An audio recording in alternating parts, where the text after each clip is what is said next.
Bijang ECA Church 2019 Pate Camp. Speaker Rev Sholal. Day 2, Session 3. Tuahi, ikiolim na diuhi, Huhhingna hi, nang leke ibol ichan thei, imu thei, ipiya Huhhingna hi kasan thei dingham, ibola pakain ke hi eipom thei dingham tisu, tuahi ivet khom kit diuhin. Ring kain mihima ko na ipoy tisu isebin tusun jingwaya son ipi ivet kinham itiai le ipiya Huhhingna hi ehodinga kipamoham tisu isei wahin tuahi Huhhingna ichan thei now Huhhingna akingap na isei kid wahi. The basis of ipija Huhhingna kachan theya Huhhingna kamu theya Huhhingna ka theya pakaya lingse na ngaidam kachan theya pakai ne bola eisan dingham ti hi tu sun pha na hi vet khom kid wahi ba noi mi te chon paudan khat na nevin ebola rishikesh anongham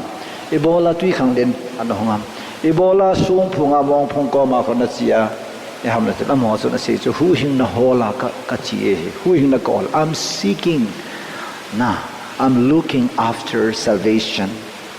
chul ebola temple na bolham ebola ho na phuham ebola na sata avanu le sit phatlo na ho zo si hi na ke controller jantra mantra ai lo le e kolhon ludra katiwa khi tam ta kyo wa sim jeng hu pyam tel Huhhingna mu theina ding Huhhingna chan theina de abol of him to attain salvation, to achieve salvation, and to get salvation. Huhhingna mu na ding Huhhingna chan theina ding Huhhingna theina dinga abol of he tu yin kai to piu chule Huhhingna mi hema ko nei poiti tausalana chule pathinin eina paido now pathinang sunga ipul ha now pathin to ki wisdom na wat now pathinang sunga gau sabichan now pathinin mi hema pampai na aji chu tu jowen isei ta edena hi adama he ti taben tu ai Huhhingna hi ipia king ama a base ngai to ayo chera na king up ja nom ta na tos king up na nei chula mi hem zo si jam king up na kini ipa ki kingam suma ki kingam nopsana hausana iking up na he di lo je tu na hi Huhhingna ipi mo nga king up ham ti hi ivet ti hi khatna Huhhingna ki ti hi pathin ki tip na hi is a promise I lo la covenant pathin ki tip na su khatna Bible sang se le Genesis bung thum chang som langa no meinu le nang ma chilha ka no meinu chilha le nang ki ka hi ki do na ka koi ding no meinu chilha na lu su chip de nang en akhutar jom na su de ti hilaya hi no meinu hi koi ham achilha su koi ham pathinin gul ko ma se hi Lucifer ko ma nang le no meinu chilha hi ki do ron de no meinu chilha na lu su chip de nang akhutar jom na su de ti le hilaya hi no meinu hi koi nei sao ivi chilha na ivi chila le nang na ki do de ti le ivi le iti pati do koi ki do na lama adam to satan to mi phatake cha party kharita sa satan in ne na ti ne ta hoila ivi le achila ki do achila le hoi ta wa i satan to na ki do kha wa satan cho gidara na pan wa na lal thei lu lot wa midang chat dewa jingka ne la bijanga gol chi la na wa le a koi gul tan ki do gul nong zu ya hin ko na ma na vela gul nong zu ya lo ma ho vi pa ha hilana aya ha na ta na chi te ni pon tho ta ba nai chu na na sat thei da no su ka thi ya su gul no mei nu chi la ti chu ya hi adam le i hile nang ni chala ti di chu no mei nu chi la ti chu pasal pam lo ki no mei nu chi la ko hinta Mary good iden hona hi pakai pathin Mary thu se ta so no mei nu chi la chu ko hai le Jesus Christa i pakai Jesus Christa te so pakai le Lucifer hong te do ding no mei nu chi la na lu su chip ding chu ting le gul chun akhutar ju ma su de ti akhutar jum chu le alu su chi pai ko na zom sei tu bianga gari na lu ta chi ma hingdo ki no mom gul khu alu na ta sip teng le gul khu hing ki na among a chai le vo chai le mi le alu chip ma hing do wang ka ya kha lo pu chu alu chip kal si ki chai tai ti nai lo ipatip di wa mi khat yu pau lam kat chi lep la ngai ka patip di ham chi lep ke mai bol theu sala AK-47 pana ko na ko le na mit ke ka katale king ka breakfast ne la na jaw ta lo sket lu ki ti is a very dangerous point so pathinin kitip na nes adam le ib za ding gul za dinga in the presence of the serpent in the presence of the couple no pateni ki ka le gul ki ka hi jisu dinga pakai pathin dinga Miriam le Krista chung chang asaya the first ever gospel kiti Eden hona ki sei panes koi chung chang asaya talking about the battle gal khat asai Satan le pakai yesu ki do na ding thu he sei ibola no meinu chila chon serpent alu chip ding amatil ama his self commanded violation mehemte pathir sim ho chung hai ama lama lenga pan na pa hi ka su chip de ti chu lu ki ti chu he ki ti me ilu ni pui hila e na ta huna lu ya bam se e tha hi ko na pui ham se tu e tha na pui na keng en pui yong le e tha pha nai tai to win to ka su nin thang ki se nen ti hu lu na se ngan ko la lama the to se set nai sa hang na lu na sol water tham dang hen dang you do bon ke head in a ball so ama na tong lo command ball so it's a commanding na lu ti su na commanding power mi sunga na thunai na mi him te sunga na vai hom na mi him te sunga alien pe na ke ngai to na pai no men us chilain asu chip dinga he ti su yes cross sunga jisu ni pe siang ang ai tan ko na su pe siang it is finished I am finished ti su ke zai tai ti su aki zai tai hallelujah ko ha ki zai ko satan let na aki zai tai tu aki za dan tai su pe holoi a hong let do hong ka ki pa na khan mu jo ti la thing la ho so hai ki tho zo mong mong lo zo wo la ho ang do pha na thing no ho sao ma ba power ki chai ta ho so ho chu wo so hol be ma pa mo chi le ma pa na ko phone na bol le khang bro la do nga ho wo cha hol ji au to na lo ta ko ne ma ta le kabron ho se pu ke de wo cha ga na hol de phung ko akang lon de che ka chun min te de de chu phung som lang hi thei lo ati la ai ba nga phone ko ko ya ho se pu phun ne chi song san ho mo da du du ki 7 tan no ko se wo cha yo lin man a ki tha lo i cha te boarding school a ki ki zon tin ke bol nan ta ki ta tha ding mat ding a ti bin tin an phun lai ta ho go la ho uniform ga bol ka hon min ko ta bi lung dam ji so na ne te ya how sa chu mai chu alen na ki sai ta chu amen Satan is still there but his kingship Satan chu ma alen na ki sai ta chu ta under my command now under your command now Satan su be lo sa pathe alu su chips alit na la do ta yang he Christian ho i hali le na ho piji nam tala Donald Trump USA pana ko for the ball le mi tip chat chat Modi a Christian ho na bol gan thia le missile ni ade che Modi yong hen ko ke khel jim ta gao thing khel nei sa neutron le atom bomb ni khel hallelujah ani nama ta than om da ni that wall ki ti hi Juda te khunam chu Israel te khunam chu gamla neu pe ne chu ai ba koi mana tham thai lo di chu pathinin promise about kitip na ne pathin chun kitip na nei kal si chu final hi ju false and final aneu dang ko tu ne chan ka koi mana khoi thai lo sa chu Israel hin khoi chu pathirin Israel a hu lo chu akitip na na hu zo lo pathire ka sei da di bai tam ka changa thae na limu ka be le pamai ka sa so ka thu sei gu ni dunia sulal dam selau mi pathin kitab na jaos tu na evangelist pu pastor pular ku se le sola len tu na jacob tam na mora pathin tu ka se lon ding hi genesis a pathin ki ti mai ta ki tim na ne chaloi si satan no ya si hi achung wa lin pa ka khal hu teng le miem cho ki se wang a lin pa thi teng le noi la nga ho chu exercise bol ngai lo chu okay lu ta ve abo cha ta ve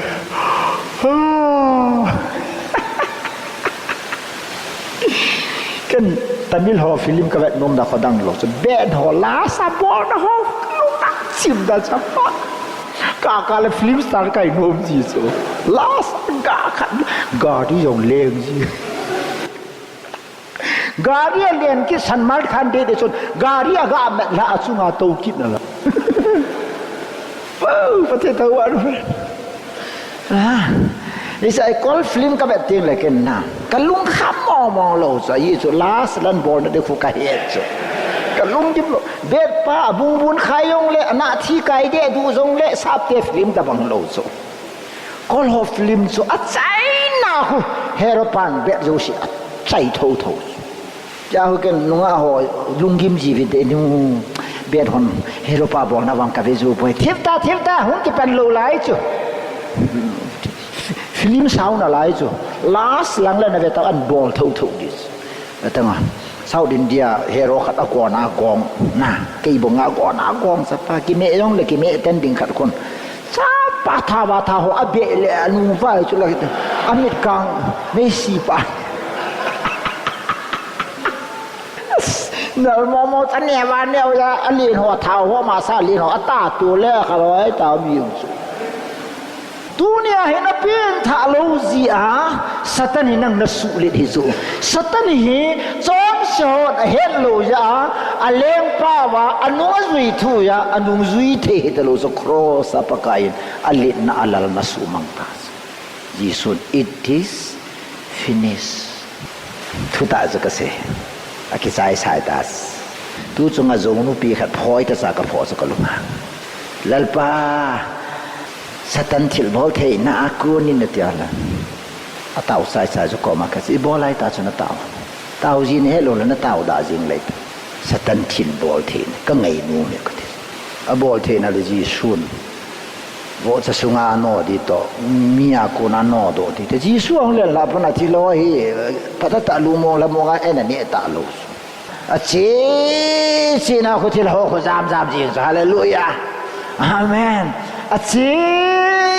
la ko thil ho kon mun nei ta lo hallelujah hi chi la amen pathin kitip nais ipia kitip nas gal zona kitip nanes ipia gal zona so zon sit gal zona zon sit pando pa zona hallelujah zon sit na lama lam kai pa commanding officer pa kichai na thu su pakai kitip nanes na katatan ngai ta number 3 apana ku last zero langa ka koi nes ke presel bijang ke kain khoi bijang alin pin ke alin pin na ti chu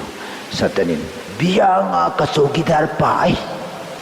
den satan sang kali ka he amen ke se lo satan sanga mi him te lin ta amen ikut bang te John sere nang napat dolo beso alu ke sucipa Lucifer nato person bung thung sang ge hallelujah John set diabol nato yo si sumau dengan patien sapa hong kelang de ti patien sapa chu diabol ina sumang de ti lo chu diabol nato zo sumang de diabol nato chu piham John si ni chula John set na sumang de ga patien sapa hong ti John si ho ti lo pi patien thang bang jawang Bible chon sho sumang de ang ti lo chon set sumang de nga pathin sa pale ahung ke lai chon set chui pi ham diabol na to chui pi ham jana ka sei ta chula vel se hi ve ta ke radio ta bang ka cha vel lela thu sho kai lo jani lum ke ya namel ma pa ko hem ti ka sei ta dei se chung ko ma chan amel ma nu ma zui ngai lo pes ku ki ho le na go ho ki do lai so na ga holang a sia dia pong hoyong ke ne hon a he do thu bi ki oi mo do yong ke pong le ki he ro i do chi yong hi ta na ga to kilo na la ma ting no pala kai house ke ne ho bol be cha no su ka yol pa tham cha hat ba su ai su ai pa wa to i boy go lo hoi pi na bol ho ma ti le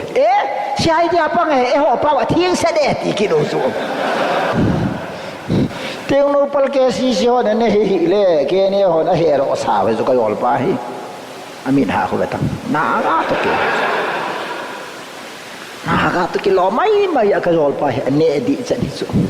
na te yan le se chunga kwai ma amel ma support ngai los tu ne yong ki chi san la i pi yong le chun tu nia son sit na la man hin kho na pe le diabol lengam na support na hin Christian hu hing zong le thi mo na san dis la ya Israel te khang la ya su gam khan hi ki sa do so leng pa khat lu le leng pa khian thu lu pa su i che ga ma su leng a pam so a le le na phu lo le leng pa phu lu pa su gam chang jing su David in Goliath da khat lu le pa Philistine ten Israel te ga ma ot jing so la ni ki se wa lien pa khat lu pa na hu Old Testament na pathin no kada bol hai ka sa thau ji so no ha to ke tu is Old Testament na Old Testament khang la khang ta hi American rifle khat ka ki pu a ka pa le le dis ai ang ho ka ga thu ji ji dis phu ni ga lo te su thi ni nga pa kai ni so le hi sa la dal dis khu thu thu na na ka se yo la ka tho num na lai ka sa te dei dat bo se pai bola South Indian film gan da benam te boy ji sun ni nung te le dia bola bol na to ki tu ya ka be de ka film ke tho ho lo ha bon sa ke end time ni nu lam teng le bad versus good apa la se ke dal de hin apa na lo thong thong de ti dai so hallelujah na sunga milin pa da na ki koi pathi na tun zong lo ma la ma ki tung pa tu lai thing noi mi ho na he do ko tham te self style commandant self style commandant ki ti chu pani la thum zo ji yo lo ai is organization na le lo so oi lam khan na mi sa kha wa sum la the na dinga ko uniform ki so ana a som khat ki so ya ke chi kam si ka ya de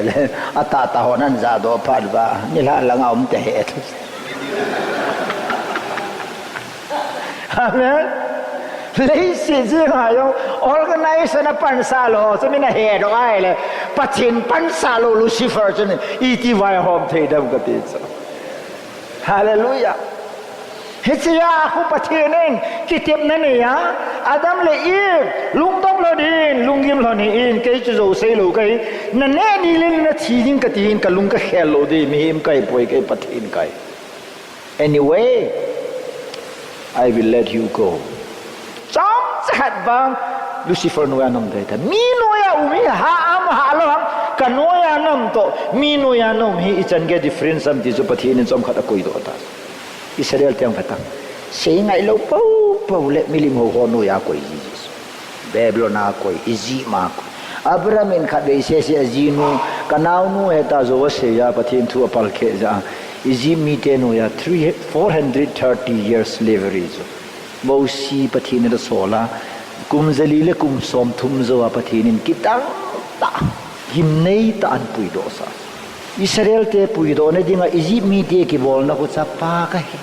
pathin nga ka la te si ho ta ki lo no mai zo ami bo na ko a chi jam lo ko la go san ka ma tho zo nga lan sa lo Egypt mi ta gam tho ve da tom se khao ho te Egypt mi te lo zo se khao ho la lu pi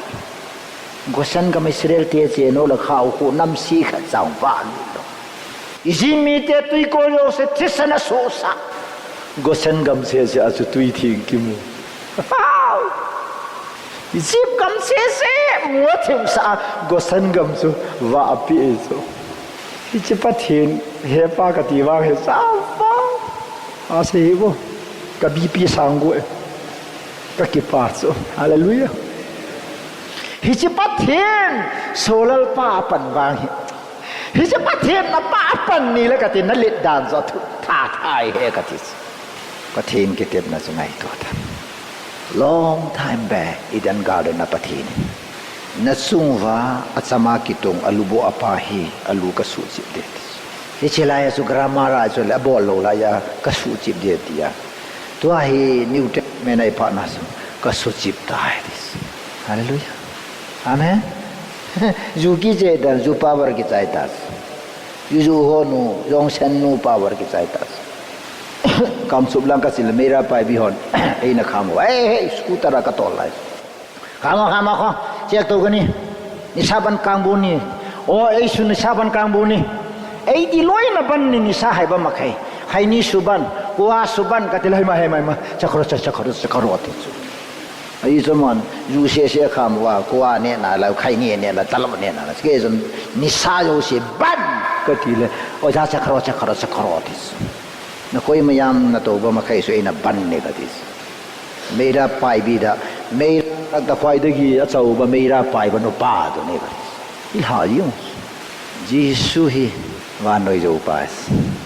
pi ki se wa nga zo pa te ki wap la ji na la lien pin pa thon su chan pu la kon ki su la ko hai so ngam anu langa ko langwa si sien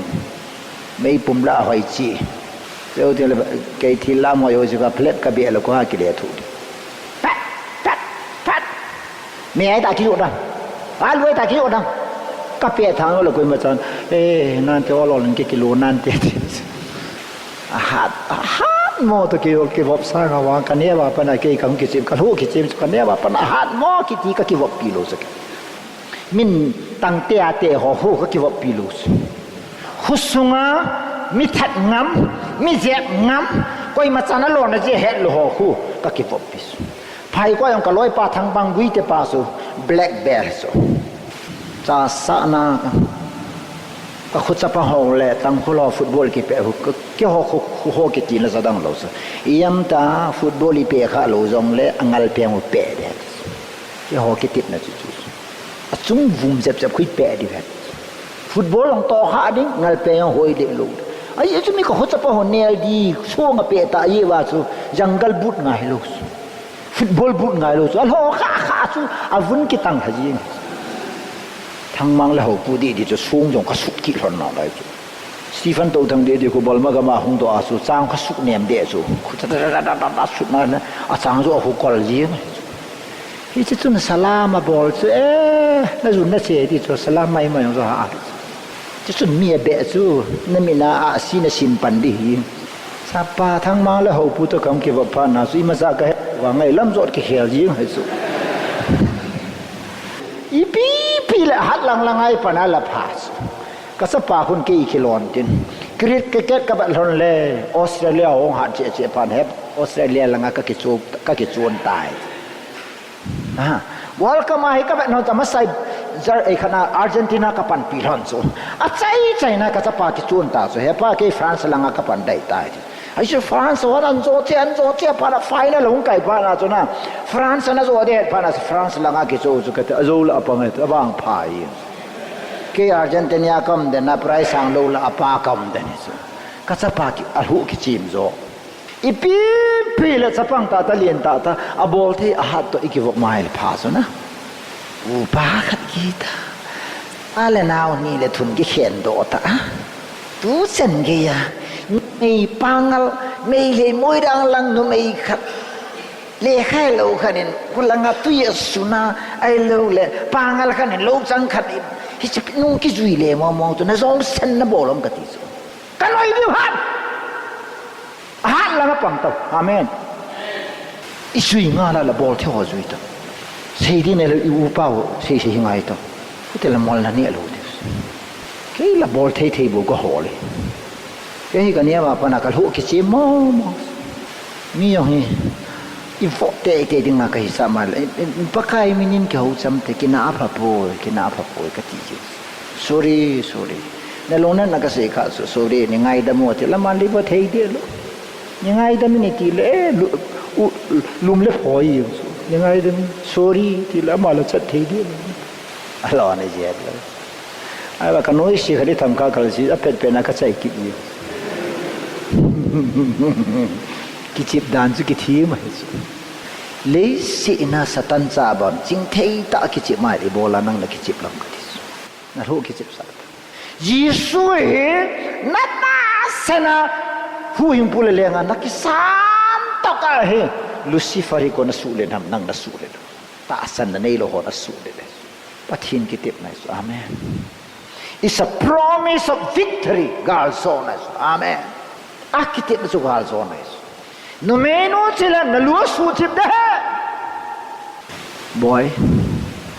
mi phal hon na kai tai ki tang oh na kai pa ho ken lampia embus ka bola aluhu AK-57 na ka khela na kai pa so ka khet lu le in lang nang ki le lo di ikaya ikai nga ta akem beu ga ki be hen na ti lo di so la na kai pa na kai pa alu ka khet la ai le in lang na ki le lo di in lang na ki le ting le na jinu na mo na ka jing de so ai jo thi sata banga nang ki le so ting le ke ni sumil de le mi zo siwang na sumil di so na hu do pa so na sumil ta lo hallelujah amen ken jong wa doi li si na hi mi min ka het ka sumil lo lois ka pute min jong ka hai gam mi ni mu tam be se ta ya hi mi ko ya kai ka het zo lo ai wanga ka memory itabang hasam jong le Nazareth Jesus ka sumil thelos because he saved my life aman kal hagawa hu aman tai thila te chungai len sa thila kau se ho chungai len sa pathin thangwan ke se te sumani ka sei lo so ke bonga na pien thai le van no hi na sot pha ding van no sung bu manang na le de thil ho sung bu manang na len di ndai hin khurung ke thila na chunga leng ta lo de sa yesu na chunga leng ta lo hil de nga alu su chitta hallelujah sipai pensioner ho ta bang ta so sin thila hi pensioner ho sipai pensioner ho ko major republic de ni le major ho ko major wana ki bon holder wana ki bon ai wang ami pum wang an pi ta lo pi ga ki gordo ji wang ki le ting le pu ngai ki pu wang ki le ji ta amen jo tiang lampia koi machan sipai pensioner ho asalamum lo so tia ga se asipai won so ki won tho so major yi na yo tho so I macha ke he no lo na kilom sel apan sunga meder ho yong bon sa kaya ki osu ai ba koi machan sapa ta asalam lo ni yo amat the lo zama ne tim ta be satan jong chu chui chu ka thu se na khan na kol lang pu te hau ke mo khan tu pa I pem pu ga the amo satan ho hi pakai na ban he ro aphal ho mo Iti sugan thei thiu hi abet jo hina aban hero aphalo mo he pu hero la phadi ya hero lo hila chita ta so ka po det futi la puru sha yo ngai lo chula ai ho ai boi sang wa I hem pa he ban hero an lang fum tup chet le phalo mo ama ge long se ge the so ai wa ken ka sa he pu e ho chunga ta san cha la ping ta ho chunga ki chim the la bang pathin chulung gi ma he do de hi e ho sang an yau zoi pha na sa pathin ni mathum pun te ta san cha ten diabol sunga he pathin lo pi na mu na diwa akoi e bo na I hat na wi lo pi na ki phon do ne da akoi bo pu ai ti chun ge thin ka ti kata na si tu chet le ate au ma pha e a ti ta so la promotion e pi u jo satan pathin cha ka hi ne satanin an he do a to ayong satanin agin pa satan ki chat pa ka thile kamin than lo ta sa imin than na diwa lep na ngai so I test on niu alo pi na dinga lep na ngai wana la lu I khu na dinga so gal sat di so ko ye so I bola pathinin ta san cha te lep na hi aphal hang lep so lep na hi bola phalam ti ai le them zong le azolo de te he so aji so ta san cha te so hagawa aum pi so azo pa te ki bo ma de koi ki se do bullet puru mana ki wan le bullet ne ki cha lo so kagari khu nei pum aka kamal aka pa hatut akhet the nei pi chikar ato chu ki chata do kang pu pia ka lung thima in khat ka sa a hoi ma mong I ka lung ge la ka sim so ka sa so kang pu pia ka yong ka lung mi na ki lang na la so ka in sa a get jong bullet proof hon ngai lo ka ti la ka o ya la ki hong i ka ti ke la ka mien dol hong chong ki kai mo ne sun te ka ga ti la lup na zabanga panang ki thol do yin ka kaung tho to la ka ti la banga ki nong tol lu ka ye sun te toy la ya ka ga ti la hong ki hong ka ye tha ne hong ki to lo ka tha sa le mission ka pet ka ti la ka to so pet ka ti la ki nong lut ki ka ti la Mercedes car sang lo pi je bullet proof hung ai chu gol lang ho tam ta je bullet proof ngai ka sa je bullet proof da agala sang so vom ke asulanga par mi o si ka mu pulanga hon mo lo solal hoya to wam ti hai gol lang lung cham khan an ka ma le bullet proof akap pa bullet ni na se ka ka gari so na sat dance na lo ha ataya cha apki le kichu ne hisu bullet zo khu kichu ne aga ka le bullet ho khu kichu me a hilo be chu ka sim thun kalung thim nup da chun tha hilo ne thia for example hitabang bullet proof gari khat iri khat chu nei le chun dei se chunga pi na ki cha da in the same way as satan le alengamen alone ne ji heta lo Jesus Christus na ta san al hagawi na pe le zola lum ta lo hallelujah zo pathin ke tip nice gal zona na pin tha lo ja gal na las tin tha ta na pin tha ting le gal zo pa so na ngai ta gal zo pa ne hi lo gal zo pa su na ngai ta ka pathin thang wa no ya so polen se hula devina se sula pa kai se hola ma pan la kam be do thei de ti ta ya so pathin ki tip so gal zo na ke tip so no mai no chila na lo su chip de tis nang ira khutar zum na chu de tis som khat wang na bol gan the de ai wa alu chip pa ji ti chat zo ta do amen ya zo Matthew bung som sang je na ho chi wen lao so sa ho se ta so chi la no do vi na ti ta hallelujah no do the tai de so no do ho alin tai ti ne so la thing la nga ho sa no the koi ma cham lo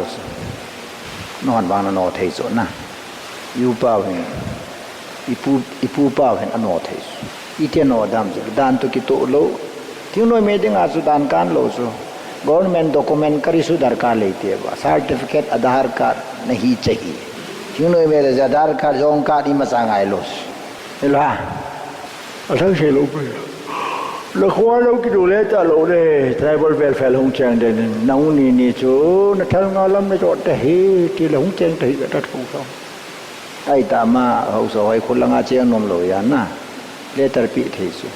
na dam sung in driver market le na ko tor ka ki chem le tan thing langam ki ti chu nan na hu chu ni le pon kang akang la yong asa pa hu na chu de ti le hong ki tha the power no the su power ta yong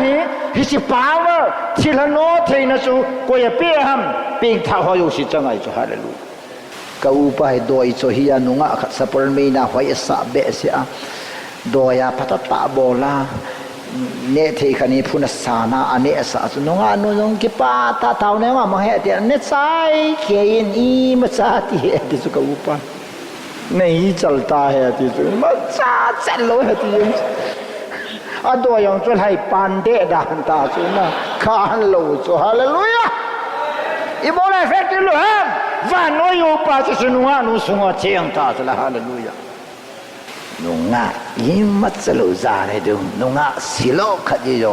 apin tha ya ka upa doi them pen pal magama sang pin pa ko ma doi la pan yo neu khat yo ka khoi the lo ka upa hung do ti la kin challenge ka box hep heo na do hin lao mi na bol ma sang eni u cha ki tham tan ni han ka na do in izo po la tu na nang doi ka gala ti chu ke ni zo lal po la nang yong ke ibol pa na pin tha ngai ba tis boy bol pu te boy pu ngai pu tis tra so ai im ta lo be chu la kanao pathian ke ho pathian ho la ni o me tis group ni ka moi tis doi ka cho ya pa doi lu thei na omin doi lu thei lo na me tis na ho loi ta bang ho hi doi lu poi kanao pathian ke ho be pathian ka thang ba นักฆ่านะจะนั่งเราจะก้าวป้าแค่บอลให้กุมสดแบบข้าเนี่ยก็เท่านั้นปฏิณสารสุอาทิโกนาโดยโยเสปูดาสารเคสปฏินี้น้ำมันตั้มมาชัตันโตปฏิณจะไปยิสุคริสต์ได้นั่งนักกิสุยิสุจังไงจะปฏิณทางบ้านอาโจจังฟุตบอลก็ไม่โจเสพเด็กอะไรสิไม่ใช่อาหอยเทียมป้าอาเกริเทียมป้าเมโดนาหัวตะบังอ่ะเมสซี่ตะบังอ่ะตายก็เกี่ยวกับอะไรอย่างนี้เมสซี่ด่านะก็กิ่งไอตัวโจก็ฟุตบอลเป็ดนั่นฟุตบอลปุ๊บป้าโกลคุมป้าเขาเป็นทั้งเป็ดก็เห็นขวาก็ลุงบีเทลงนะก็จอลไปมันก็สุมิลเทลงนะก็ป้าให้ป้าสระนะก็ป้าให้เพียงท่าลงก็ลุงกิมเบสนากากาลงเก็บปันตาทีละมันกังเจตาก็ยอลปากก็ปุยละอันนี้ทุ่มเนี่ยก็ป้าเพียงท่าก็ป้าก็ยอลโดดเองก็ยอลปากก็สุมิลเลยนี่ทุ่มเนี่ยก็นุ่งเก่งดาวลังอีกเสียเนี่ยปนะขัดเป็นช่างยงลุงเสียดันละไงลุงนาก็หัวขาลงนี่ไงตั้มเตะยิสุคริสต์ในหูหิงนะเฮลวะกูไม่ตีจันกับพันนั่นกับปาสุรีนะกันนี่ส่วนที่กูมินตังคุลโคขันอินติงบงเลวะอาเจียบะมิดฮิองปอลสุกับปาปัสสลสุปัสสลีนะกับที่ปาปิสุเพงเอเตนะเดินมอสอาวุธทุ่มบากับปะทองโซกับปะโซโคเลกับป้ายังเกสมีทุ่มเสะตังคุลโคขัดตัวกิเจตังคุลโลตัวกิเจมันกิจามไงป่วยที่สุดอลุงโคดานตั้งคนกับป้าฮิลุงขอสาบเสมาอีเดียบังสุงามอลโซฮยอัติงาโดเปียนะคอยตั้งคุณนี่ไอ้กูกีเนี่ยตาอัตุสุอัติงบองดันสุอลุงขอดอันมิทีกะตั้งคุโลมีบอกนักกับไงป่วยตั้งมิทีกะลงอัติเอโลจิตุชิมสุกับปานเอเซปิสุเลยเสียจงหันนี่นักกิจานอะไรกาลน่ะโซโลเดสกับปานกิไม่ด้วยไงโลปิสุsayang jala sai pick up this pathinin sayang hi mi sangan ata salit wanga mi sanga din zo si mai puis bible hel lo ka pa he so hallelujah sayang akka jang sil som ko la ko ka ipui paten zakhat ki hul la phapoi ti ja pathin ta san loi ja si pui pa thu thela zakhat da hul lo che pa jong pien tha na kanu ko ma now sem ka na ka zo pa nam ama yong kap su kap lo kam kanu di ha ka ken ka pu te hau ki mo ka lung si nei kanu ji su kain su hoi kanun bil hi tu ya si ka pa iya pa hovina chia ta hovina han mol ko hovina tau ja hi chilaten bet sakai do pi pe de ju vut vai a luai vut a the khu mo sai wa tau te ha gao lama kanu na sa ta asalama ki pasal sa kapa na sa kapa ka kilo yung kalungkho pha chu kanu ka kilo na he tao na atau te hi satana lon hi he poi ti chu ka he ya gari ka tol no paka nangin gari na tol lo le sole le na tol hoi lang ka su ka cha te ni dong pakai nang na pan lu la ken alho na si ka he poi nang be i ma sa ka Tunisan ke 1987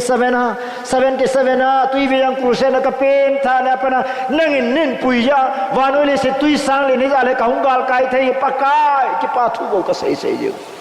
ki jahita ka sehita santa diabolin talos na hut benta diabolin talos shaitan lin talos la ikipan ni wa ko ha dam lo chu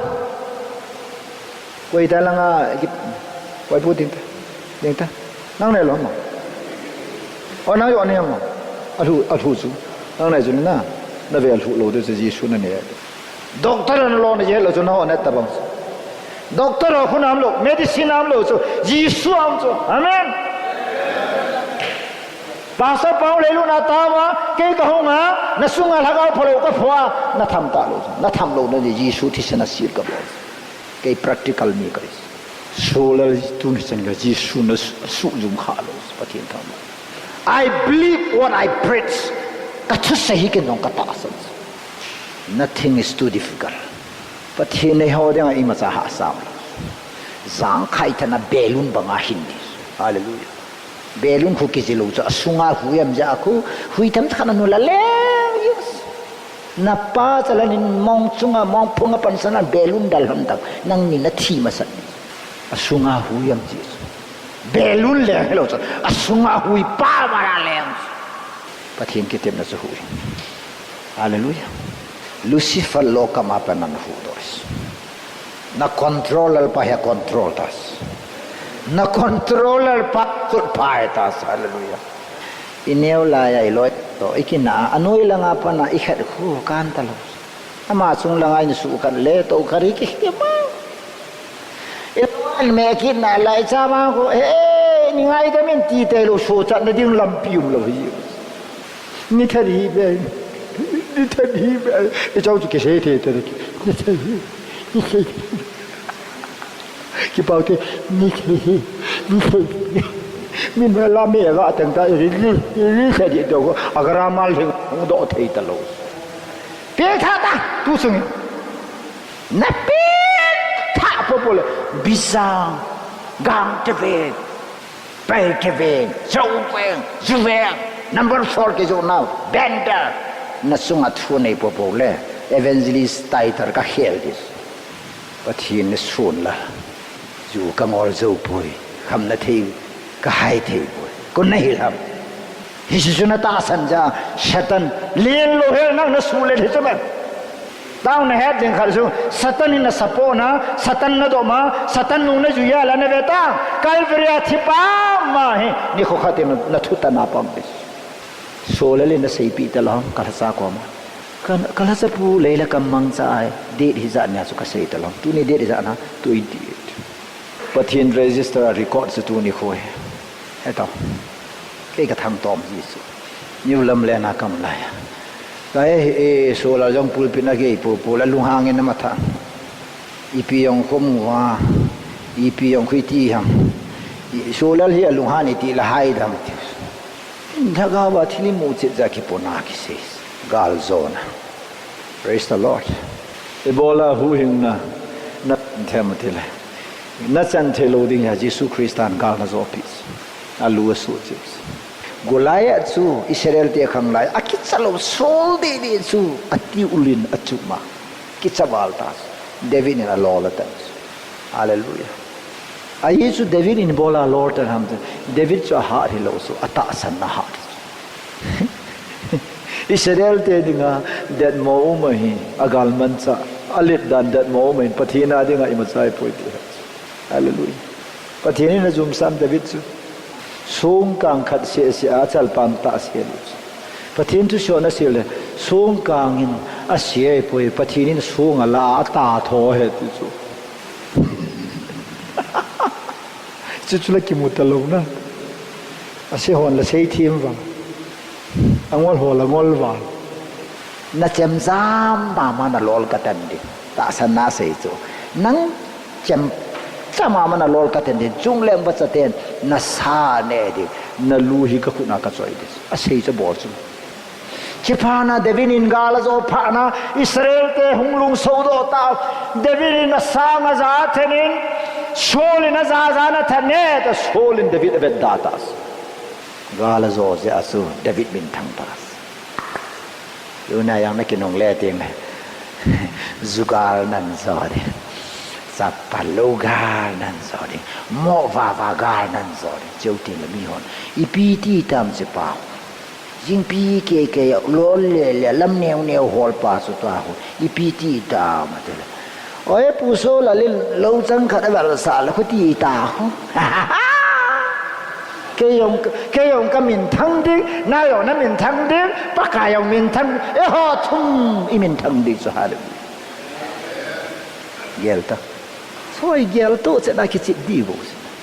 bất thì nín thu na bia na sakha ba na ke na, na dal phaham na thu, na tu phaham na thu, ha, number 3, na tu phaham, na lim hin lai vet le na chi tu dan he, oh na gol hal lai chula, nen ni pi khu thi di sa, nang ngai nam sun tin le zan tinin kamavi ti, jam khalan niang boy len na zola torpi o kaden ki zong galeng thei len len thei lu di hi sa lấy sự chung ở bát giải số thế lệ ipi ban lệ nga ticket khó hoa cái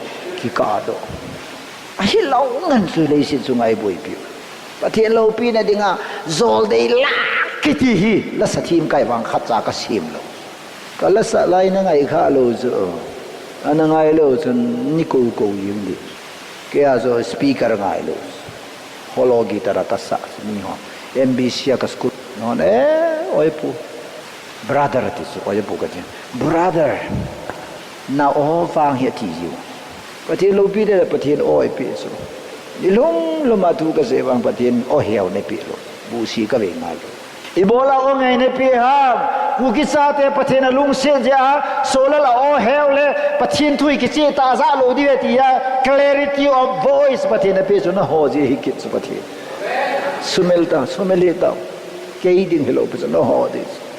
pathin ki tip na gal so hallelujah ya so cross so it is finished ka ki chai tai te lo so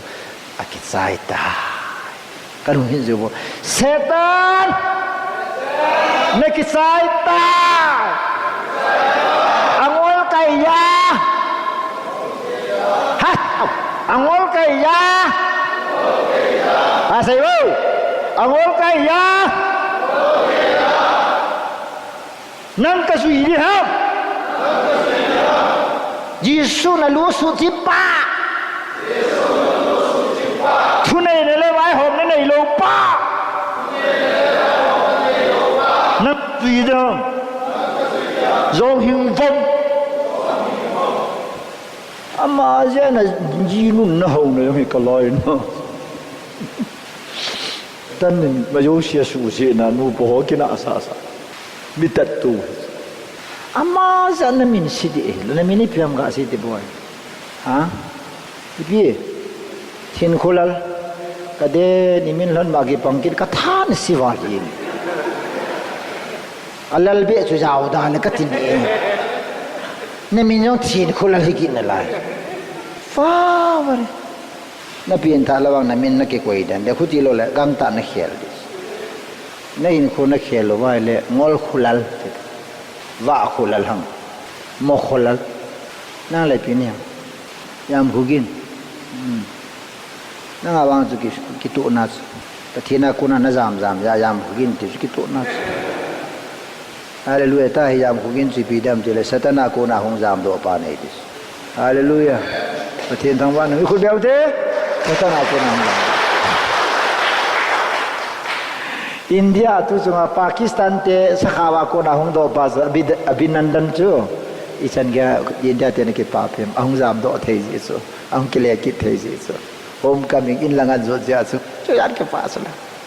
hong thi den le ko ne ma se pa chat da wan le yong ke ama yong hing da Pakistan government zo an le tha ki no le mo thu pi do so modi ma BJP kai lo ki chu zong san modi yong he bol kha le ai chu hong ken hong le hey ha pathin gal zon ani na be ki tau ti le Genesis bung thum chang som ni la khat Huhhingna si piam ti le kilhat do na English as based on redemptive blood Tisana kilhat do na kingam ahi redemptive blood kilhat do na kingam ahi asu tisan zala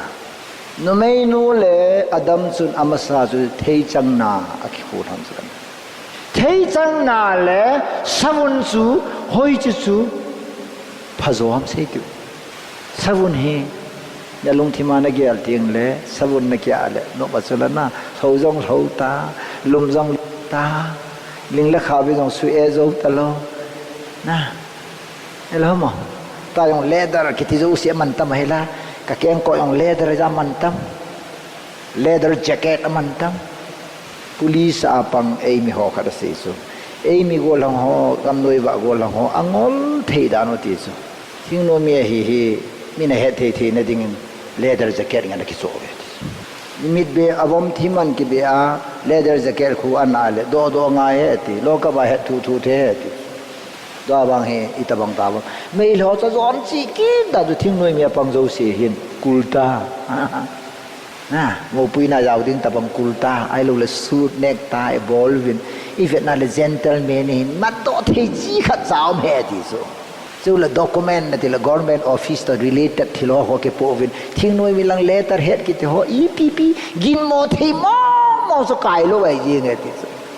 ấy mình là ho là mình đang azon chỉ cái hit đàn cho xây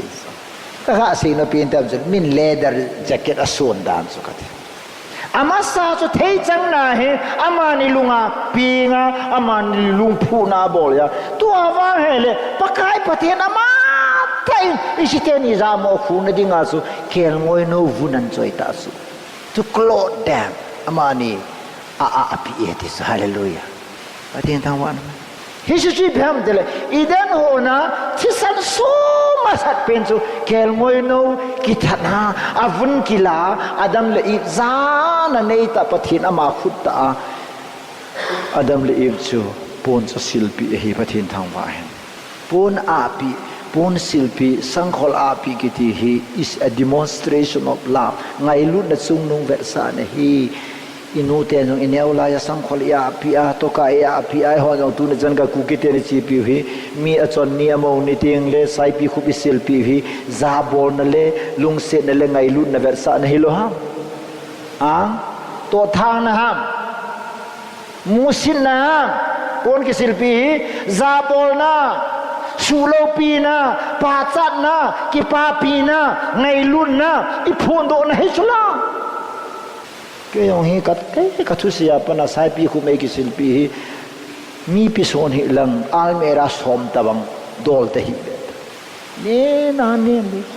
cái gì nu pon ka khon do pi hi mai này sao he song yang khota hu pon ave zo ta lo chi na zo sia oi pu pa kai mi ni oi pi zong pi ding dang ke ni hin ta pon ve pi ule ka loi nu khon ta hi ka jong la me na ti yang ta so thế là tuy cần số pi thì hiểu cho tuy cái công mà sang hong leng hiểu số ipo do si le no me ho ding as men til khada thot la pon ve thot la na ga pon la nei ta so the pon la nei ta lam kang pon la nei ta anar pon la nei ta pon ve ko ling set colorful mar la nei ya tu sunga su zo pon hikit na lai gang te pon dum ke te ho gang te no me ho pon ve kalau no kon pon viet satalos kayo pan no mo san tin song lui ho khanin to thangoi amu na la mu akiwa mo heta kong kalunghanga na mo na kiwa lo na to ba na kiwa ka zol pal ke wa hi ka kingai thon chi tu chan ga mai ho ki neu sa ta yin ka le I tho ma sang le kem ko yo sa na pat thieng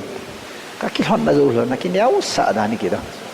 ama cha te le family te kha le sun la jan ji mi ama acha pa phala se le deputy commander na ita ke min ajuna tha de on la gan nei he ka na ya pa chal jing ka jing mu mo jing ka te na ki dan ju ka te ai ba ma ki ne u sa ta pa kai mina pathi ne he je asuna achan wai le Scotland na som khat ma England lo ma na alin pin England na to ta Korea company na to je pa ho mo ve di to ei men na ki thon pi ngam hai bo pathin thang wan in sung lo hling mi lo hling mi hi tui nei na pathin ka thang wa sui tamang loi pha pathin pi amen mi hi a sei sang a hi na hi a hoi le pha su amu lang ki su a hin dan hoi lo atama tam ke ong kadam sunga ka gel hi hinnan Krista azu ding wang kanok los katao na pin su Lord make me like you nang tabang ini sin katis my being is already wrong my nature is already opposite to you ka nature nang to opposite kahi kalunggel yang nang to opposite ni kalampiong nang to opposite ni lung se ten paka I want to be like Jesus Yesu tabang kahinome katao na ipathina san so oh lola Krista nung kanzui nai Yesu Krista e hil ho hi lấy sự chung ai ông khát giả là mắm lộ số là mà nó đi máu mong ấy hil lộ số phát hiện thằng vậy tao cái pa là cái này sum là phải hồ lộ vậy ít chi nó rú xia ít sao khâu cái số lộ mi airport nào con này là đi itha ding ine de ding ready sa dilia kam sungai jo khati enya ki kon jing igel gel chal pu to kilo na kom yo me hai kilai minin imuna ko na gari yok AC ngan jo na ka chan ho hi ka gela le ka chan ding a lom khat sam lo aga ka chan ji jo ka cha te ya ka se boy beng asum ka koi poi nani aju sum ka koi poi aji chu beng asum tam ta na koi lo sum na ngol pe na thi di wen beng awang sum ka koi poi na pan wang gol pha tam ta ka da ha pi ding ne ka na pa pathin mi ta ka thu sei na pil tha ho chun sulal cha he ti lawang na mo da lo de ka u khul na cheong la na thi lo ding anal hola na si dong la sulal cha ka he na ti pho na la yi ne ding to de di na ne na ding jo se ku riza be ka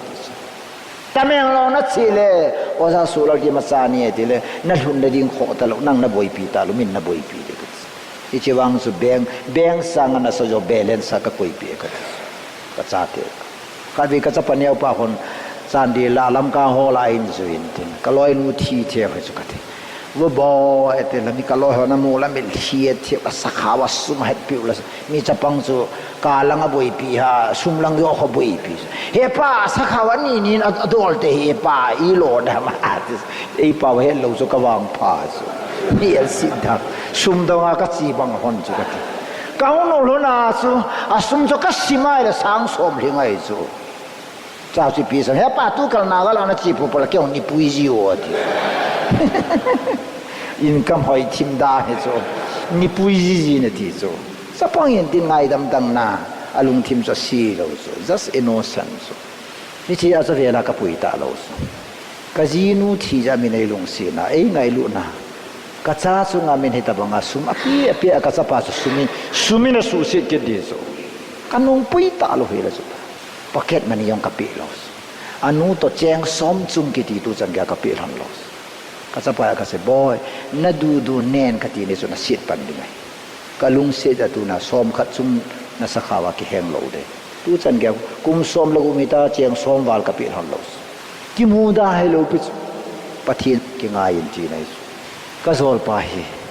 ka o chat na ta he acha te bon cha government service bol jong ta acha pa kha dong ta he theology training arms ken ka o cha acha te patike cha ki sim do ho acha te patike cha pathin to job bat ho pin tha sa ho acha te lagaw hin kho ki khel na dinga acha te dinga ku set bola acha te krista kem bola puilo o yong ka o cha mu yong ka mu sa ngai yesun tunin kilat to na kiti huhingna ya he now huhingna na chan nai paya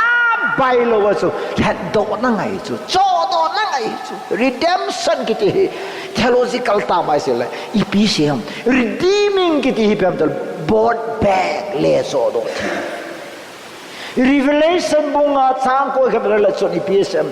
chitin nam tin phung tin pau tanga ko na nang ma na chisana pathina dinga mi hi ho hi na so do ai tai sa pakai chisana ki so do la chun ka za ve ti yo sin khut dam ta na top la zau nei na top la zau nei yus na top lo nge antichrist nei mi man tam nei mi man hom him se ta ta jesu chisana man ki pya ki so man hom nei se ta na man tam na khet lo ngai lo na ne he lo yesu ka naw hello na lim jong veta sana nei ta ni na nei ta mi ni chunga oza nei ta oza khat ki ti su la le na pho di lo la sana nei ta olang ne ma ji na nei na planning ab lai ta sa na la na nei na lo ji na nei ta na o naw nei lo lai na mo nei lo nei ta sapa ong le la ho pata ke sa hil thei ding ana ki bot na sa na wang phala su nang ni na bo hoi thang na nei hol la sun bol di ka ti su ngai kham lan ta jan lang program kho chom kha khongai di su langa thil su ding pai gel ma sat ni sing ke ko ya ki mo pe lo sa hina baya bai sa pui hais a hin khu a baya bai kai cha pan ni ka ne ya ka thu sai ta su ke avela ho pathi ni pi dio le pa ngai kho ka cái rồi à pieng số họ rồi hi bồi pi ta nghe pa à pieng lâu lại họ số ni pi đã tan cái gì nôm số cha pa cái gì này chân nu vang cái đấy cho em ham rồi đi cái cái gì lấy cái gì na chân nu này luôn yung ako nó chỉ ni tiêu là nó luôn nó cả đi bị không là phá rồi cha pa họ là nó chỉ ni lệ quá lại bên tin vả lệ bên tin boy na pa hi pungya le wi ti ba thele ni a thia thi ta chung ki le thei ti ba hello chu baro ma sangai ma wi do ba phalo ti di so ajinu to ba le ba len tin ajinu chun bolu phamo tin tin a hi dan da ni ko mong ki tum de he pa pa e par da du sa ka da so man lo e pa không thô anh nè phụ em pa là cái tao gì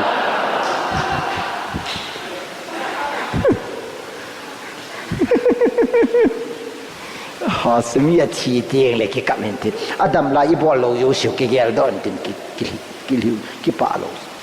na cái pa nó mà là na pa Adam na lại le à chi nè na cả tiếng dấu siêu na cả tiếng điều chụp ghẻ lên Adam selain ada dấu siêu bol pi cái sun à sai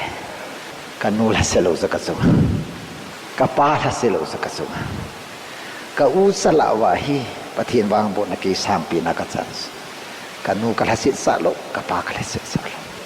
kanu oli dinga ki sa thingphung ka koy mama heno takakal hung kuma kamit hi thia kanao na pa nei that ding song le ka jam lo de hadis tu na ka thil bol he ka thonal pe se je kanao tu ni na usa ka da la lo de su kan kanui senia panas kapan I tabang pojong le kita di ke kota lawes kanui ke isi ahingai kanui hin ke hin pi hati suka mu do pha nai thing phung no ya ka kitip suka pian tha lo bam mama no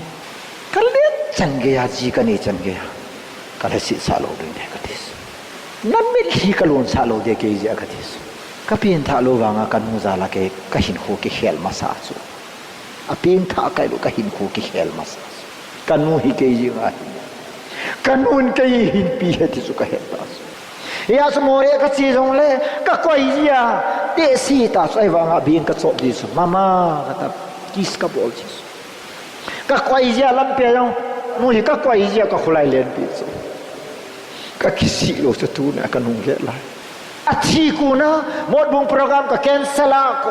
bol ko te dei ko ya ka cancel more ka chi pata ke sa ka hu lima kanui mi ke thien sa so pakai lo pi na ding ke seile pon tuisa ka dia kanu hi ke ma tai ka thi ai so nu me ai je chun ka thi the si ka the adang si su ka u te kan amau te ho ka ko min he nu hi mi ke thien sa ai patian su thien sa no ka su thien ma commando ma kan pui do pathin mi na kal ha nei hallelujah chi ai ta ni pathin ka thang wa ni na neo la na nun na su pathi na neo la ya na nun na e puma lu pi na neo la ya na nuin na ko pi chu sang no ya na va ane khel na ne sa tu la ya le kha thim ta ta te pi bol ho ka ve le kha thim ta ta ate pi a bol sin ho ka ve thing le pa thin ho wa ka gel the lo chu ke mi cha pa ki ya I pa ki ka inumel hilona hin khumoi michinga ka koi thelo wais pin tha suti michinga ka koi thelo ke hat do na kitis matama tamas sana dang ka akil het do na hilos tis sana akil het do na amen cha cha kel moi won son soya adam le ib chu akhuai hallelujah sang khol a pi hi pathian thang wa no men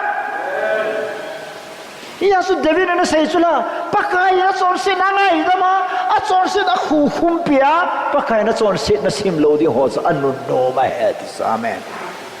koi macha na pa za mo ho do ngel koi macha na nu za mo ho do koi macha na cha za mo ho do ngel sa kanau ichan ge phatam in chi za tam ta ho do kha lo za mo ki ho do pi ke ti hi ngai lu lo nai so mina lung si cha mai na a za mo do yong la khu pi Noale sapani ni sathuma ne ya shem hem zafet ane chu ham shem zafet asap pian pan nowan tui leng pi tui adona akham pa na adil ha azamo do asu asapaneo pan apavet alung sebe sa min muleza sa dinge hung khang do leza sa de ta anung langa dil soya anung langa to ya apa zamo za khu gole ami lai pa sem hung ki na au salona apa khu han su pathinin pathebu apa na thik ona kanao leisit gam phalai zo se za fe na son na sil ha te ka pi hamle semin einui set ji azu thinglang gam kor sila hi na ute ni chan de ti tu ni chan ge ya no la pa za ho hi pathinin gam no ma ko mei leite kolte zafet sun te hin te ka ti su mei le la kol ho mei leite yong tu na apa ka sam kasapa hospital ka zan la ya mei leite family ka ko ma anu lo mai su atayo phat zo se ai a che su ke ni kasapa la nga lu ho ba ta lu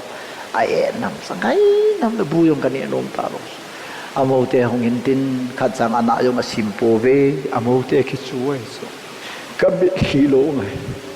Christian te di tera ate pie alu swa ate pie ki da ate ya ichi nan Christianon anu ui amoten atsapati zala anu tabanga ae khuna hoi fa ki chun tu fa das pina hai do su ki chu ki no su mei lo hi je em pa pu na sei so mei lo hi ba noi le sit kam ko thon alu naw hi efc bum kum ji hetis Jisu ta asan lo thu hin Jisu thu hil ko mei hon azui he nanu na pa za bol na ti hazui hi jan mei lei ke ti ba no le shi na mei lei ke ti dam jong dam the apa kong kon pa hun ting po ma ya atu de kai do re akina awa ke pho la kai do re te thip cha ji pa bung la ipu la ta thip ji su eu chu apa na poyong le apa be salte apa ki del pite il sumpe thamte eu hi patata ka yela le vo til la la thei tata yel mo mi nei lo pes van gam na mo loading lo pes jisu na tisana na so le sit sunga bayara tisana so thei ding khat cha kam lo pes tameng longa ma mi somgit le sagi tisana lon pha na ku ki te thip ta loe thing kho la mal sa hong leng jing na so pi tisana lona na thim thei lo banga so van pathen jo asapa tisan lona so thim dam ka ti khem abal tisana su ne so kan hao na naw pa hoya mam khen na naw pa hoya ka su pi pa chingum se na nei ngai tu ham pathi na ho na san na no abal tisan ka ko ma hung kap za e ti zam ta su azam nai pathi ni lung si dan ken su koi zong le ken chunga athi san so ki na ken chunga phula mai le gau sap sa khana ti su ken chunga khula ken chunga thi san so mai le pathi ni la gau sap ta su gau sap cha han ma ti yo so lung si dang kin thi san ki hung lon he pathin thim lo ngai dam ki ti he thi san lon lo vai le ngai dam ki sam lo ngai dam i chan the nu da pathin lung thim zo pen ding asapa thi san lon sui sui le se chunga azinu thi san bengam kyum lo doctor khat ra sei tila so surgeon ka hi kazinu khat we operation na kazinu operation na khat ve hi ken ka ti sun mi oi pu ka le ka bol the ka jinu ka ni sun ka u chi mi ne ei vo in ka ke thing e chena pa na so surgeon ka ma he ti mi oi pu la ka mo a da ni ka jinu sur ka khela thi ding ka her pa na ka an ngam ta po e cha pa na hi ka character ka hindan ka khel he ti surgeon nga aji zo ajinu thi san an a na la thiang don pa na so ngai lu thi san ai ja so afet so ta lo pum sanga ulchi ma bol athim lo hello so mi thi san to azinu ta thi san so ki hit na ma so mi thi san to na sapa ta na so nu ta thi san so ki hit na ma so pathenin achapa Jesu Christa thi san na lal zia koi zia na thi san na su ham chapa til vanoi ami chon si ho thi san lon zia vanoli si na chon sin mi ti ho na ngai dam zo thei te na hepa ka thi san ka to ai tai ti so mai sa mai sin pi so ka thisan ka tuai tai pa hi chi kisan hinangai dam la la le pi ka bol be pi ka be be de ta ta Jesus che ho dinga taw pathian thang ban Jesus Christa thisan za la ka chon sit ngai dam na ka chan ka taw ji ai po hovin ka ha kai ji ai po chan za la ngai dam no me Hebrew bung ko sang som ni le nia so without shedding of the blood that no remission of sin chon sit solo wa chon sit ngai dam nom lo eti pathianin thisan andat be Egypt gama Israel te pui do dinga ko Exodus 12:13 ako ipi kiziam bung som la ni som la thuma Elaya thu se na hoi ka sa ta khat koi pi ham tile when I see the blood that is thisan chu kamu tile I will pass over this kakal zu de tisu Israel ten milim yung ho pathin lu yung to ta alo zumun zubela to ta bol thei chan pathin do na bol ta ai chu dan jong lung lo lai pathin do na ham jong het lo chon si jong chon si na het lo chapang kho hello banga chon si na jeng a hin kho man wang vin pakai pathin pi sem when I see the blood thisan kamu teng le pathin thawan na chon si na vet lo je tu ne thisan na vet is that na bol khel na su khel na vet lo so how much you did mistake is that na bol khel na su khel pathi na sim lo thisan na vet so hallelujah izima to thisana kal chu thisan kin ulo zo sina alu chu Israel ten ai ta pana thisana an ki thin su te ya chu the rabba plat thisani chan ge thu nei ham ti pa hin pathinin thisan lo na zo si ka ven he ti he theina diwa abol kel ngoi no thisanis isi kel ngoi no hi Jesus Christa vet sa nai pathinin mi amo ngai da mai poi thisana vet angai dam ki chanai thim pu khang la ya su kai hol pan jong hen tin mo bible si mai bin table ne kar khang la ya su pun bu khang la ya su ki thoina na bol chu serel ten e ho yong a kang ki thoi ku ki te no e bol ta bang wa ki thoina na bol o si piam thisana ki thoi nei tho tho sala mi chon si pan bol khila nei tiang le ama thi ding pa na cha chon si na thi pi jing sang a cha pathi na phat na chon se pa ti na ding hi an phal lo ya chon se la chon si pa ki khela thi ding hi gan cha an koi pe pi asu gan cha pi pi asu chon si pa henga thi di chu gan cha ko hello chu tha tha di mai ya chon si pan kel ngoyan kai di hung de ta so kel ngoyan kal di thim pu chung nong ko man kai di thim pu pa chu ni pi ve dam ti le thim pu pan chon si pa ve lo kel ngoyo sa kho lai zo non de be hi na ma ti sa khol zo tu na ve tang evangelist tam tan chon si pa i khol cha di lo tan zo chon si pa thel henga hung ke kai gen cha yo chu thim pu pa na kho lai zo tu la ya pastor evangelist tam tan mi khol khol yeng zo Old Testament khanga pa na mi chon si pa he koi machan thim pu ho na khol lo so kel ngoi zo na khol lo so nor na be hel kel ngoi zo khol lo so ti na ne yam pam na hi si pa long hangal ha the di na gen cha yo si su long hanga pam the lo so nor na be hi ngai so nor na be ti si pi symbolize sa bolam tele ilal pa Jesus Christa so symbolize sa bolai so jo tiang le thim pu pa so na khol chai tiang le na lenga thi thei na amai nor na ni poi ti teng la chu chon se pa chu kel ngoi chu nga khut angap sa thim pu pa mi chon se pa chu nga khut angap ma taw na nei pi chu na kel ngoya athin na pa ho kel ngoya hu mi him pa lu din mi hi ma chon sin abu zo si ku kel ngoi na pu alola tan wa thi san chu mai cha ma tu gimnam tu chu chi to wetin wa na ko na wa hung ke khon tin mi chon se pa so na chon si na ke ngai da ma he ta ipi ven ham ter kian ngoi ven na ke ngai da tu sunga hi ngai dam thum dinga ke ko nai lo pis na ke ngai dam ta vi ti thu na ke sei pi ven tar na ke ko hallelujah tu lai krushe na mi tam tan he pa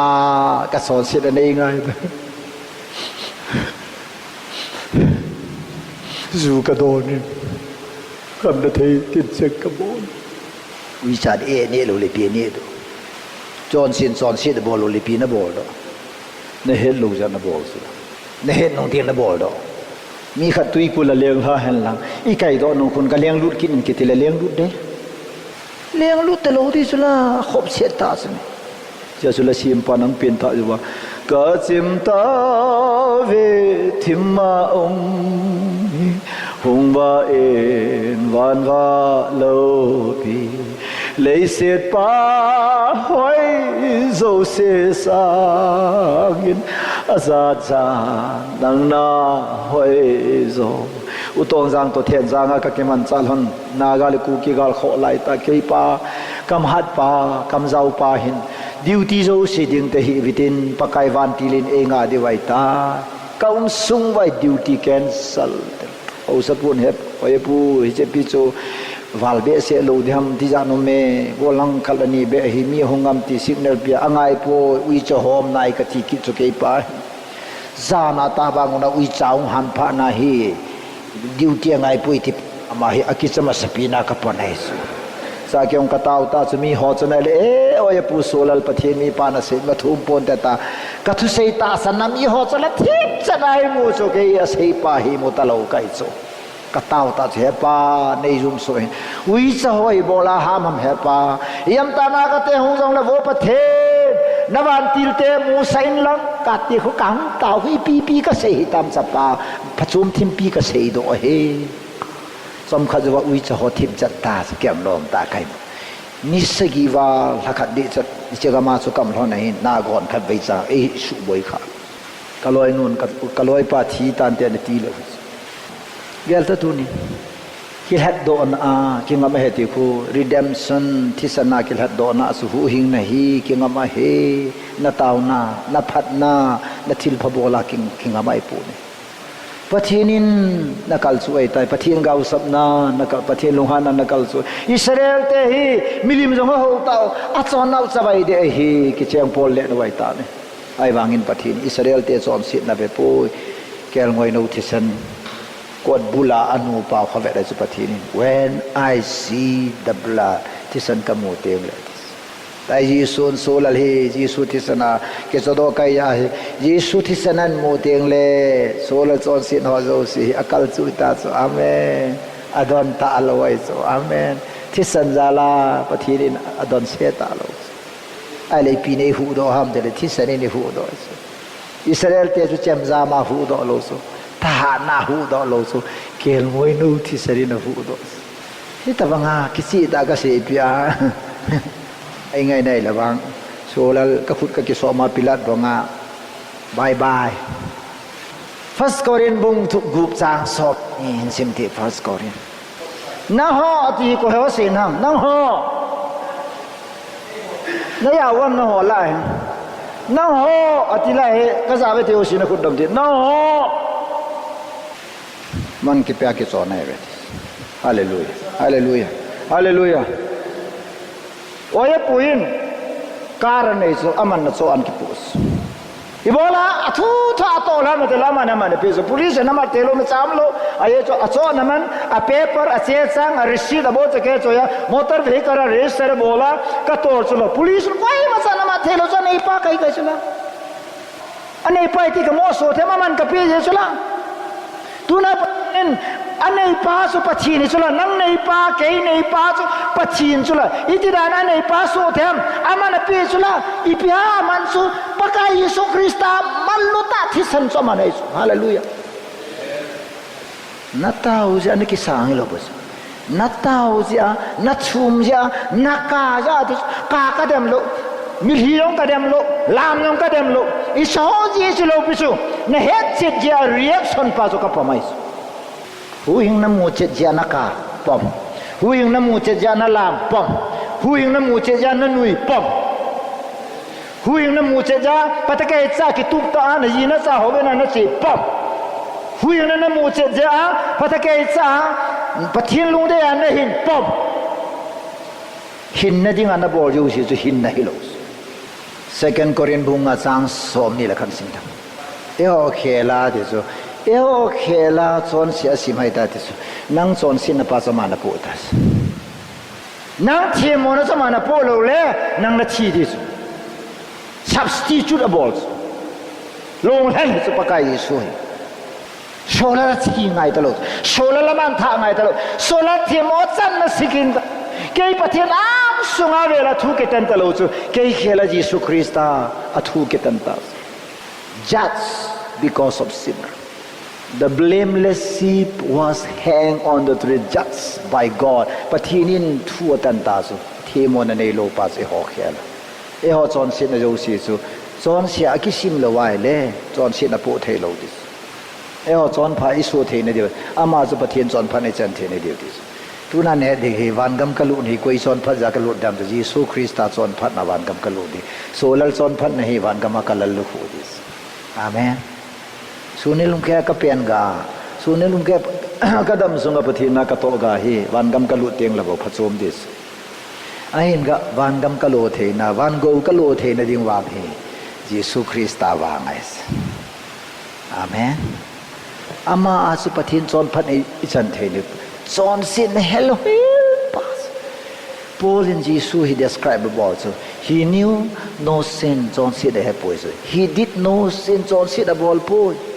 he had no sin chon sin a cut so many poison hallelujah ale bola thiam nang chon sin a pu ya thi hin polo hil thilo de tines hallelujah Peter ji khola Peter bu ni chang som ne lilia ko ama ni chon sin zo si wa ti sunga pon thing la ge na podo ta ne nai ni pi na pu ai la chon sit mana pos chon sit penalty so pos chon sit pu gi so pos hallelujah ke chon sit ga ke chon sit na rise chu amana sa nai amana pu is tu de ga kanen kanau pai let ngamai len ngamen mia tha no mei za nam khat re ba bol je amai police warrant chia amat mat wale hang about this death penalty moi ta sama hen god na len ta chang di ta kanau pai sa te to ka bel ka lung se be se janga u cha ke lim kilo ai ja so police on ho la hi len ngam ke se len ngam boy nei ken ka kila police ho ja len ngam lebra te ke ka hi len ngam ka le ke len ngam ka lu bu chu len ngam mu na ka lu len ngam thele nga len ngam ga kisim ei mat taus ni halang pung thuma he len ngam thu di chu ka thu a ka thi ta ei khai li taus akuti le len ngam warrant chu len ngam ki go ne ding chu len ngam police ho case FIR len ngam case chu athi dem a hingna lai dam sei tau a case close tas a case cancel tas hallelujah tu ni hai van gama hi na chunga punishment waren nalha na pai jisun cross a na chin khela thi ta ya na case hi alung le thi sana thai hallelujah nanu mai le awang pha na ta san lo la awang si ne pin tha ki ti chu chi bo chu pin tha chu pe pa bol ko pin tha so ka hi khno me golang en nga hel khun golang pa nom sa chu nga non nok lo li ki cheng the di lo na hi hin khwa ding ka ti hi kin lop sa bi ding ka te po theng ta za la panan lim ka mwa pan chan ka hin khwa hin nan tai lo thil dang ka yel the mo mong po ne hi I love you from the depth of my heart imit hi yong hi la tham khar ka ki thin chum nang ka muan ya pa na ta ba di ba thil dang ka the po ni hewo nei lung si chu ka ki pa ai wangin ke wang ka te thi pu ti la tan de thilum patien gialin taw na kan man pi na lai the ta yong taw da jing in ti sa bang hu ki that nom ta su ngai lu na ko na ho tha nom da kham hung do su khai tang kon he diu ba mau ko na nu nga khada kap su alung sen banana alung sen mi chan yong adat thelo su atitia zol wa nga khan nun dat thelo su se pha na zo khai tang en akap jin so kal tu sa ibola na ka ma te kalung sit be se a kalung sit na he thelo ja mi chan ding ka det thelo ja ka ka am he ta so mi lung sit be se lung sit na hello ho hi po na no ka san be se ale ama no mi imu se le lai na na sa ga se he do bang so na wa pi hallelujah amen na he ding khani da mon me dil na jur jen pathin na chunga bo jang sik chang na ta lo di chu ai chu alung sit na pom lo alung sit na accept lo Jesus ilung sit ai la na jinu tan ke chen he koi nom ma sang ji chu Huhhingna kitis tai pa kai no mai ta so hungin ka cho do nai tai ka le do nai tai hungin nei ki sanin nang ready kai tai kai na lop tam nei sai hinge pakai kan nom tai ti ki sai ta na da la da mun na lop mun su na da la da mun na lop mun su hallelujah bia ho ke ni ki ko khao na wang phau zo khu ti lo le na thun ni wa pa na to hu le wa khan oi lang to na ho be ana tau sa diu ka bol lo se ke bible la ka mu lo ya ka bol lo koi ma ka copy lo ke ma koi ma bol yong ka dem lo masanga ana bol lo yong ka wai lo ke pathin lung sit te ko ma ki cha in ki chip nai ni ya le is fall pa yong lu hang di chu amen pu na na ka ho se chu ho lo pi chu u cha yong i lung se ya ke ham jong san nang i bong ana ke lung se la ta i un jong i vo khula i mu da ham i pa na to khai ta po da da khet khu i mu da yaw lo chu se na te ki to lo ya khet ni bo chu chu ke so man ki pya ki so sa hallelujah thil kha chu dukana thil kha chu man na pia le ko ai tam sei te a cho pai pakai ka hin kho hin na ngai adi pen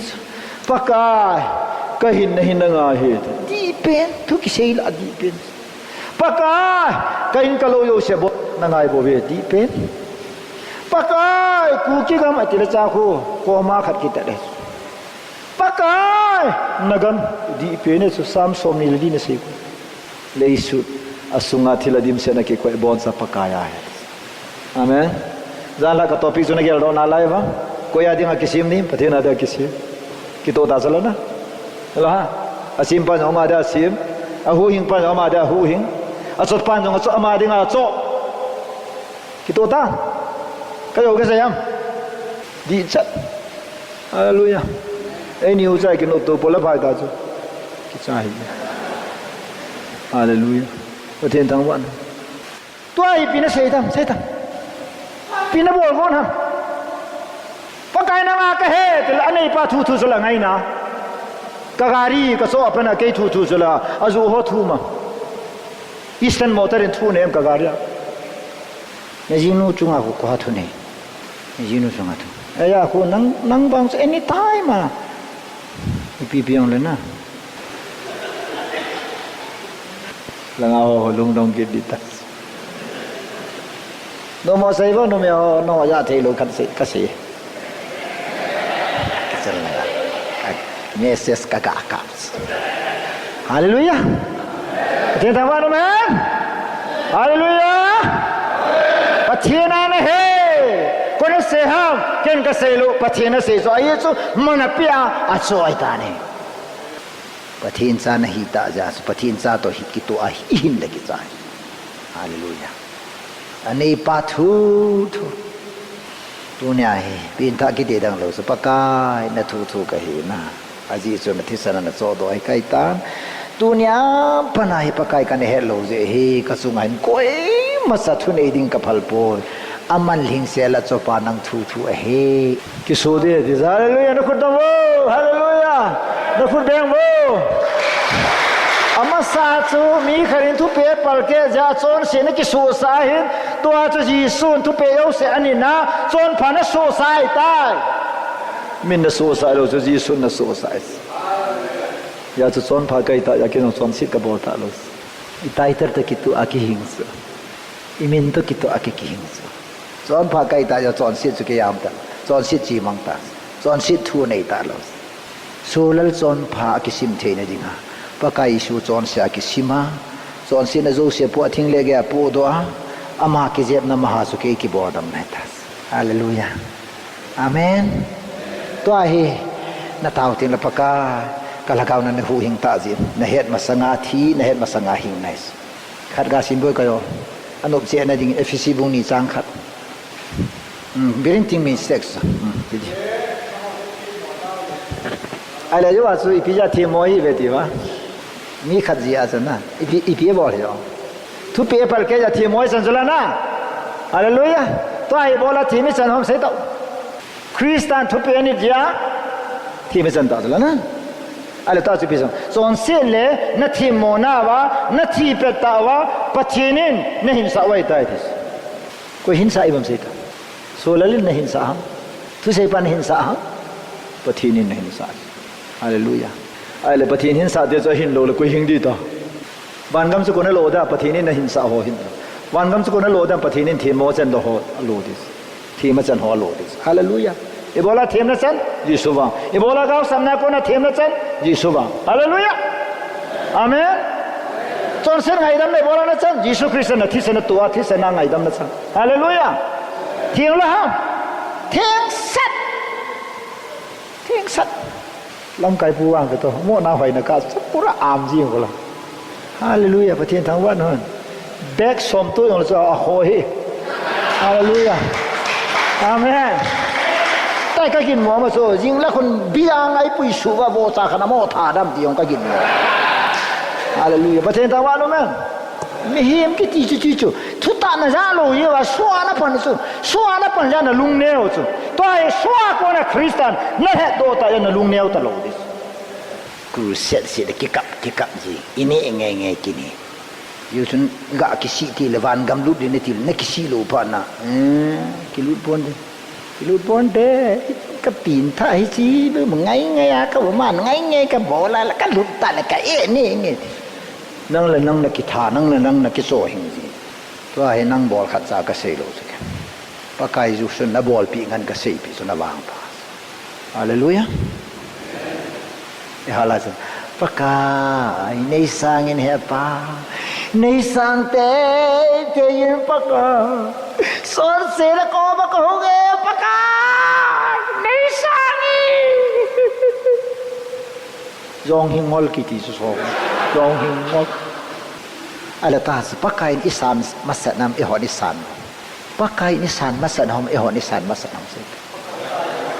pakai ni ngai lun masan e hon ni ngai lun masanam pakai i hu hing masanam e he naw masam i hu hing naw masam i ngai dam na masam i he naw masam ngai dam na masam a hen la na pin tha no ni tin son sit na bol kha la ngai dam wang thum ta ngai dam thum hen na sa bol la so ke ngai dam lo de dis tuan son me din na zot lo de le sit chunga gen thei ta na thi dis ni ping tha ho son sit bol ke gen thei ta thi dis wal ni na gen thei ta na thi num le ni tin son sit na ke pal kha le gen thei ta hin kho na man dis pathin ni na sa leisi chunga min bol khil no kan tompa bol khil na ka sa lo kan sa no bol khil ka cha te bol khil hi an na pin ka jinu nan bol khil na cha akin he chongja ka si chu pasal kiti gari ana to lo din number 1 pasal khat golang ta da upanaw lang ta da golang khat gari to la nunga na to lo din ayi su ka lung sit ni ken jong ta ka pu na si ka bol lo de ka no me kiti ka gari ka to sa lo ka ko ma ka to sa pasar bang ka to sa so kaloi pa yung fransin ka to sa no me dang kiti su na sit hi ka lo sa lo isu kalunga pathin ka ho na ka chong adang bang ka ngai dam de kama ka nga na zol de la bang ka ngai dam zo lo de nang ngai dam zo na ding capacity ka nei hi ki ma sei la pa ang so ma sanga ko na ni ching nei le advanced ngoti awi nunga lunghan khu kan lu awi masanga thena kai masanga lam apo masanga su thip khu pha asi a chu tu ni da tu ni ji ni hai ke number 1 pathin kitit na hallelujah kilet dona kinga mai hai dance tisana kin Jerusalem apun bangse pakaya masanga pun bangsil ho ko zone na mo so te si khan hunga upa khan hunga ngai lu zo na mina na mo ko koi gam mi ham te pakai ka he nangin lo la te ke pakai ka he pakai la sa i cho ko ne nam ke ngoi no ti sa na ban ke sop thi ho e ti hallelujah ka sei to ke to ra zula no la mo ngai dam thu ma ngai dam sang ho he ti lo pi so ke ngoi no ti sa na ban ke sop thi ho e a bon ne ti chu pathin chon phat na sei ne so ei chon phat na sei zula no e hoa zu pon sin yan zula na Yesu te se na sop thing ta zula ki sop bong ho hi amen am ho ho yang ko nam dil bol he so gan te na chung nu ngat thu gal kai wa ยิสุมินาเกนเทตัมตาหิงโถกาลกายะยิสุที่เสนาวันกิศพที่หอเหตุประเทศทั้งวันตัวหิงนับปีนท่าติงเล่นับปีนท่าเจนักเกนเทนว่าเดสุเกี่ยงปีนท่าจะว่าเกนเทนกิโถสมีกิโลละเจียงอีจ้าสุมีเน่โลมีจอนไอจอนตาโลจ้าสุมีตัวกิโตตาโลสเกนเทกิโถดิสอาเมนเอจิวังจะคัมพัลสรีสยายประเทศทุกกังไงสะดิ่งตัววังกมินมองตายในตีดีละประเทศก็มาเก็บปาทุยเสกไงดำไม่ทุ่มดีแล้วเก็บปาทุยเสกปากายมาสังสุนังกันเฮโลเจนกันสร้างเทปอยตัวนี้วางก็หูหิงปูนี่ก็เลงกันหงปั๊มตาอะไรรู้ยังก็เลงกันหงปั๊มตาก็หุ่นปั๊มตายปากายนั่งกินซอสไล่แผ่นนี้เนี่ยปั๊มไอ้ตันกินไก่ปากายตัวนี้วางนักคุณอาโกนัตลตลอดิ้งไก่นั่นโลในโลตาปากายนี่ปั๊มตาเกินสองกันปั๊มตายอะไรรู้ยังเกินสองกันสั่งตายนัทุตากazan ka hesin tai pastor kam lali na mangchan kamuchin tai kaza hi kata asane pakai I believe you nang kata asane pakai kahuing puni kaleng ne hi ti chu